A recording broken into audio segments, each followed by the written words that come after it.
দিন আসে দিন যায়, কালের পরিক্রমায় সবকিছু সাদা কালো থেকে রঙিন হয়।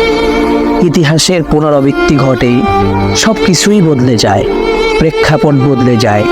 শুধু বদলায় না আমাদের মনোবল, আমাদের অধিকার আদায়ের লড়াই, আমাদের ভেতরাকার সুপ্ত আগ্নেয়গিরি আর কিছু শব্দের মেলা। আসছে ফাল্গুনে আমরা কিন্তু দ্বিগুণ হব। 1952 দেখি নাই, কিন্তু দেখেছি 2024। 72 বছরেও কিচ্ছু বদলায়নি, শুধু সাদা কালো হতে রঙিন হতে পেরেছি।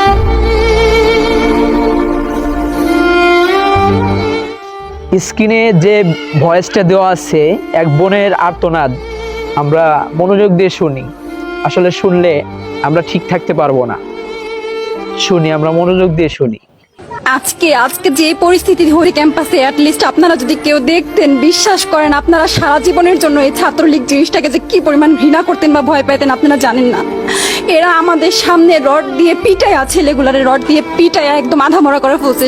তারা এসে আমাদের পেছনে লুকাইছে, আমাদের বোরকার পেছনে, আমাদের ওড়নার পেছনে লুকায় বলে, আপু আমাদের একটু লুকায় রাখেন, আমাদের ওরা মাইরা ফেলবে, আমাদের বাঁচান আপু বাঁচান। আমরা তাদের ওড়না দিয়ে বোরকা দিয়ে লুকায় রাখছি, সেইখান থেকে আমাদের ধাক্কা দিয়ে ফেলে দিয়ে তাদের বের করে আবার মাথায় রড দিয়ে মারছে। এমন অবস্থা। এবং তারা আমাদের ক্যাম্পাসের পরিচিত মুখ, আমরা চিনি তাদের, তারা এই অবস্থা করছে, রাস্তায় একদম শোয়াই ফেলছে। আমাদের হলের মেয়েদের বুকে বড় বড় যে আসতো ইট, এই ইটগুলো বুকে ফেঁকে দিছে, মানে একদম পুরো বুকে লাগছে, এরকম জামা কাপড় ছিঁড়ে ফেলছে, এত বাজে অবস্থা।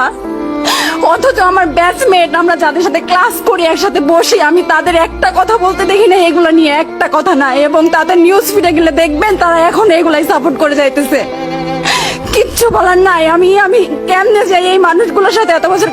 দেখেন কি পরিস্থিতি, জানি না, হায় রে। সত্যি জানি না।